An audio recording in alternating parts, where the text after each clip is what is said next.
अलग अलग दौर में ये ऐसी बहुत सारी कहानियां हमारे सामने आई हैं जब इंसानों पे अलग अलग तरीके के एक्सपेरिमेंट किए गए जिसमें इंसानों की जान गई और एक तरह से वो बिल्कुल वहशीपन और जंगलीपन की इंतहा हो गई थी। आज की कहानी एक ऐसे ही इंसान के ऊपर किए गए तजुर्बे की है और इस कहानी के पीछे जो तजुर्बा था वो ये जानना था कि एक इंसान बिना सोए रह सकता है कि नहीं। हालांकि मुझे याद है अपने भारत में ही एक खबर आई थी बहुत पहले और कई जगह चैनल पे और अखबार में भी मैंने पढ़ा कि कोई एक इंसान है जो बरसों से सोया नहीं है और बिल्कुल फिट है, ठीक ठाक है। अब उसमें कितनी सच्चाई है मुझे नहीं मालूम, लेकिन आज की जो ये कहानी है इसमें एक इंसान अगर वो ना सोए, उसे ना सोने दिया जाए तो फिर क्या होगा, क्या क्या चीजें पलटेंगी, उसकी बॉडी लैंग्वेज पे, उसकी सोच पे क्या असर होगा, और क्या एक इंसान बिना अपनी नींद पूरी किए हुए, बिना सोए हुए जिंदा रह सकता है। इसी सच का पता लगाने के लिए एक एक्सपेरिमेंट किया जाता है और ये जो एक्सपेरिमेंट है ये आप अगर देखेंगे कई जगह पे सोशल मीडिया में है, रशियन स्लीप एक्सपेरिमेंट इसके नाम से। हालांकि इस कहानी को पूरी तरह से सुनाऊं आपको उससे पहले एक चीज और, इस रशियन स्लीप एक्सपेरिमेंट की जो कहानी है इसको लेकर दावे से आज तक नहीं किया गया कि ये सच है या झूठ है। उसकी दोनों वजह है क्योंकि पुख्ता तौर पर कभी कोई ऐसे दस्तावेज या ऐसी चीजें सामने नहीं आए जो साबित कर सके। जिस देश का इसमें इन्वॉल्वमेंट है, जिसका नाम आता है रूस का, उसने इनकार किया कि उसने कभी ऐसा एक्सपेरिमेंट नहीं किया। लेकिन ये आप हम सब जानते हैं कि इंसानों पे अलग अलग वक्त में जब जब ऐसी चीजें हुई हैं, कई एक्सपेरिमेंट किए गए। तो रशियन स्लीप एक्सपेरिमेंट की कहानी है। कहानी यह है कि एक इंसान क्या बिना सोए हुए जिंदा रह सकता है या नहीं, और या क्या क्या उसमें बदलाव आएंगे, तब्दीली आएंगी। बात सेकेंड वर्ल्ड वॉर की है, दूसरे विश्व युद्ध की, 1940। विश्व युद्ध में सभी एक तरह से कूदे हुए थे और ये वही रूस था जो जिसने एक तरह से हिटलर की सत्ता को उखाड़ फेंका था। और रूस की सेना ही जब पहुंची थी जर्मनी के अंदर, तब बाद में हिटलर को खुदकुशी करनी पड़ी थी। तो 1940 में हर मुल्क ने सेकेंड वर्ल्ड वॉर के दौरान अपने दुश्मन देश के सैनिकों को, अफसरों को और कई पॉलिटिकल लीडर को भी बंधक बनाकर रखा था। कहानी यह है कि रूस ने भी ऐसे बहुत सारे लोगों को बंधक बनाकर रखा था सेकेंड वर्ल्ड वॉर के दौरान 1940। ऐसे ही 5 दुश्मन देश के बंधक रूस के कब्जे में थे और उसी दौरान रूस के जो साइंटिस्ट हैं सेना के साथ मिलकर वो एक्सपेरिमेंट कर रहे थे और वो जानना चाहते थे कि एक इंसान जो है वो बिना सोए हुए रह सकता है कि नहीं। इस एक्सपेरिमेंट के पीछे जो लॉजिक दी गई थी, जो वजह दी गई थी, वो ये कि चूंकि सेकेंड वर्ल्ड वॉर जारी था, सुबह शाम दिन रात जंग हो रही है, तो बिना थके, बिना सोए, जागते हुए क्या सैनिक लड़ाई लड़ सकते हैं, ये पता करना था। तो इसके लिए वहां के साइंटिस्ट ने रिसर्च करना शुरू किया और फिर उन्हीं के कहने पर 5 ऐसे बंधकों को, कैदियों को जो रूस के कब्जे में थे, उनके ऊपर ये एक्सपेरिमेंट करने का फैसला लिया गया। इन 5 कैदियों से ये कहा गया कि अगर तुम 30 दिन तक, यानी पूरे 1 महीने सोते नहीं हो और 30 दिन तुम जाग कर गुजार देते हो तो तुम 5 को रिहा कर दिया जाएगा। हालांकि खबर यह भी है कि ये उनसे झूठ कहा गया था कि उनको रिहाई मिल जाएगी, रिहाई देनी नहीं थी। लेकिन फिर भी उन 5 कैदियों से यह कहा गया कि अगर तुम 5 30 दिन तक बिना सोए हुए रह जाते हो, जागते रहते हो, तो 31वें दिन तुम लोगों को आजाद कर देंगे। वो 5 कैदी तैयार हो जाते हैं। इसलिए तैयार होते हैं कि उन्हें मालूम है कि जिस तरीके से बंदी बनाकर रखा गया, जिस तरीके से कैदियों पर जुल्म ढाया जाता है, कई कैदियों को तो बिना पता भी नहीं चलता उनके देश को मार दिया जाता है, तो उन्हें लगा कि चलो कम से कम 30 दिन के बाद जिंदा तो लौटेंगे। और ये एक्सपेरिमेंट भी क्या है कि जागना है, तो इसमें कोई टॉर्चर भी नहीं, किसी तरह का जुल्म भी नहीं होगा, बस जागते रहना है। तो मौत से तो अच्छा है कि 30 दिन जाकर देख लिया जाए। तो उन 5 कैदियों के तैयार होने के बाद एक्सपेरिमेंट शुरू होता है, रशियन स्लीप एक्सपेरिमेंट। इस एक्सपेरिमेंट के लिए बाकायदा एक रूम तैयार किया जाता है और उस रूम में जरूरी खाने पीने की चीजें, एक टॉयलेट, सब कुछ होता है। और उस रूम को ग्लास से बंद किया जाता है। उसके अंदर जो मिरर था वो इस तरीके का मिरर था कि आप बाहर से तो देख सकते हैं, जो अंदर है उस रूम में वो बाहर का मंजर नहीं देख सकता, तो ऐसे ग्लास लगे हुए थे। तो एक रूम के अंदर इन 5 कैदियों को डाला जाता है, उनके लिए ड्राई फ्रूट्स, बाकी खाने की चीजें, टॉयलेट, पानी पीने की चीजें, ये सारी चीजें रख दी जाती हैं। और ये एक एयर टाइट चैम्बर था और उस चैम्बर को बंद कर दिया जाता है। इस चैम्बर में बाकायदा खास किस्म का एक गैस छोड़ी जाती है ऑक्सीजन के साथ। उस गैस का मतलब ये था कि ताकि इन्हें नींद ना आए, और ऑक्सीजन इसलिए कि एयर टाइट चैम्बर था तो ऑक्सीजन से वो सांस ले सके। और उस मिरर के जरिए अब साइंटिस्ट बैठकर 24 घंटे इन 5 कैदियों के ऊपर नजर रखते, इनकी हरकतों पर नजर रखते। साथ में अंदर कुछ माइक्रोफोन और वो सारी चीजें भी लगी हुई थी जिनसे ये अंदर जो बात कर रहे थे वो ये बाहर बैठकर सुन सकते थे।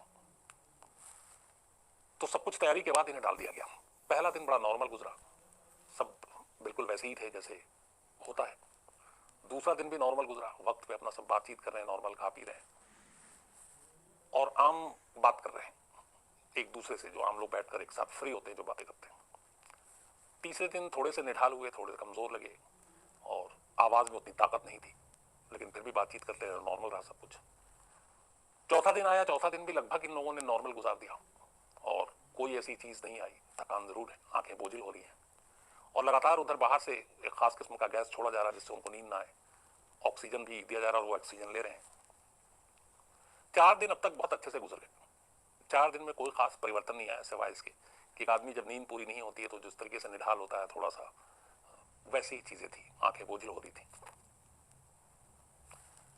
लेकिन 5वां दिन जैसे ही आता है उसके बाद जो बाहर बैठे हुए साइंटिस्ट है जो इनकी हर बात को सुन रहे हैं, हर मूवमेंट को देख रहे हैं, वो नोटिस करते हैं कि अब पांचों बातें तो कर रहे हैं लेकिन वो बुदबुदा रहे हैं। और एक बोल रहा तो दूसरा भी बोल रहा, और दूसरा बोल रहा तो तीसरा भी। ऐसा लगता है कि पांचों एक दूसरे से बात कर रहे हैं लेकिन पांचों एक ही वक्त एक साथ बोल रहे हैं और किसी को कोई फिक्र नहीं है कि कौन उनकी बात को सुन रहा है, कौन रिप्लाई कर रहा है, कौन नहीं कर रहा। पांचों बोले जा रहे हैं लेकिन वो बोली जो है वो बुदबुदाने वाली जैसी है कि मतलब आप आधे होश में भी हैं और आधे आप नींद में होश हैं कि आप क्या कह रहे हैं, किससे कह रहे हैं, कुछ पता नहीं चल रहा है। 5वें दिन से उनके अंदर बदलाव आना शुरू होता है। 6ठा दिन वो बिल्कुल और निढाल होने लगते हैं। 7वें 8वें दिन और हालत खराब हो जाती है। अब वो बुदबुदाना भी कम, बहुत कोशिश कर रहे हैं बाहर बैठकर साइंटिस्ट, लेकिन वो माइक्रोफोन की उनकी आवाजें भी लगभग एकदम ना के बराबर आ रही। तो 5 से 8 अगले 3 दिन और तक इनकी हालत और खराब हुई। कोशिश भी कर रहे हैं सोने की लेकिन नींद भी नहीं आ सकती क्योंकि उनको एक खास किस्म का गैस छोड़ा जा रहा है जो उनको सोने नहीं दे रहा है। 9वें दिन पहली बार एक खतरनाक चीज होती है। उन 5 में से एक कैदी अचानक जोर जोर से चीखने लगता है। करीब 3 घंटे तक वो एयर टाइट चैम्बर में चीखता है और जितना दम है उसके अंदर वो उस पूरी आवाज पूरे जोर से पूरे दम से चीखता है। बाहर बैठे हुए सब सुन रहे हैं। 3 दिन की खामोशी, बुदबुदाने की आवाज के अलावा कुछ नहीं आ रहा, लेकिन 9वें दिन अचानक एक की भयानक चीख सुनाई देती है और जोर जोर से वो चीख रहा है, चीख रहा है और कमरे में टहल रहा है, चीख रहा है और टहल रहा है। कमाल की बात यह थी कि वो इतनी जोर से चीख रहा है कि बाहर बैठकर जो साइंटिस्ट है उनको भी लग रहा है कि बहुत तेज आवाज, लगता है उनके कान के पर्दे फट जाएंगे। लेकिन उस कैदी के साथ जो उसके 4 और साथी कैदी थे उनके ऊपर कोई असर नहीं पड़ रहा उसकी इतने जोर से चीखने पर भी, और वो सब लगता है कि चारों अपने आप किसी और दुनिया में गुम है। 3 घंटे के बाद अचानक उस कैदी की आवाज बंद हो जाती है। असल में वो इतनी जोर से चीखा था कि उसका जो वोकल कॉर्ड है वो लगभग एक तरह से फट गया था और फिर उसके बाद भी वो चीखने की उसका मुंह खुला हुआ आ रही, लेकिन अब आवाज नहीं आ रही क्योंकि 3 घंटे तक नॉन स्टॉप वो पागलों की तरह चीखा था। 9वें दिन की ये बात थी। 10वें दिन के बाद से अचानक चीजें बदलनी शुरू हो गई और इन सब में एक अजीब सा परिवर्तन आने लगा। कई बार ऐसा हुआ कि पता नहीं जिंदा भी हैं कि, क्योंकि बाहर अब आवाज भी नहीं आ रही है, तस्वीरों में निढाल दिख रहे हैं लेकिन आंखें खुली हुई हैं। फिर भी 2-3 दिन और गुजर गए। 13वें दिन अचानक बाहर बैठे साइंटिस्ट को लगता है कि कुछ गड़बड़ है और शायद इनमें से सब मर गए हैं। लेकिन फिर वो जब देखते हैं अपना तो उनका जो ऑक्सीजन लेवल है उससे पता चलता है कि नहीं, ऑक्सीजन लेवल तो सही जा रहा है, इसका मतलब है कि वो पांचों कंज्यूम कर रहे हैं अभी भी ऑक्सीजन। तो उसके हिसाब से ये था कि वो मरे नहीं है। फिर भी उन्हें कुछ डाउट हुआ तो उन्होंने कोशिश की कि इस ऑपरेशन को रोक दिया जाए, इस एक्सपेरिमेंट को रोक दिया जाए, लेकिन जो कमांडर था वो तैयार नहीं था। और इसके बाद 2 दिन और गुजर गए। 15वां दिन आता है।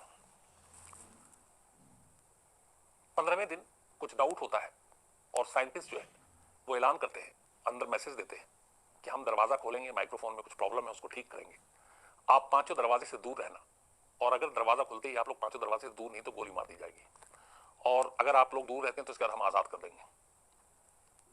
इसका दरवाजा खुलता है। वो पांचों आजाद करने की खुशी की वजह अब ये कह रहे थे कि हमें फ्री नहीं होना, हमें आजाद नहीं करना, हमें यहीं रहना है। अब ये अजीब सा एक बर्ताव, लेकिन जब साइंटिस्ट और उनके साथ जो सेना के लोग थे वो अंदर उस एयर टाइट चैम्बर में पहुंचे तो उनके पैरों तले से जमीन खिसक गई। उन्होंने देखा कि फर्श पर खून पड़े हुए, दीवार पर छींटे हैं और उनमें से कुछ के अपने ही जिस्म के मांस गायब है, कुछ की हड्डियां निकल आई हैं। और फिर उन्हें ऐसा लगा कि जैसे ये लोग अपना ही मांस खा रहे हैं। ये देखते ही दिमाग घूम गया। वो लोग दरवाजा बंद करके बाहर आते हैं और उनमें से एक को जो जब अंदर गए थे तो उसकी इतनी हालत खराब थी कि उसको कोशिश करते हैं कि बाहर ले आए, लेकिन वो आने को तैयार नहीं था।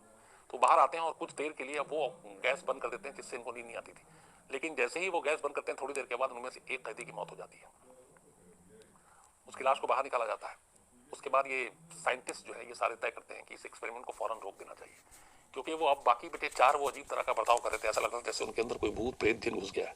वो बाहर आने को तैयार नहीं और अजीब अजीब बातें कर रहे हैं और बहुत ज्यादा जख्मी, क्योंकि अपने आप को उन्होंने जख्म किया और ऐसा लगा कि वो खुद का मांस खुद ही खा रहे हैं।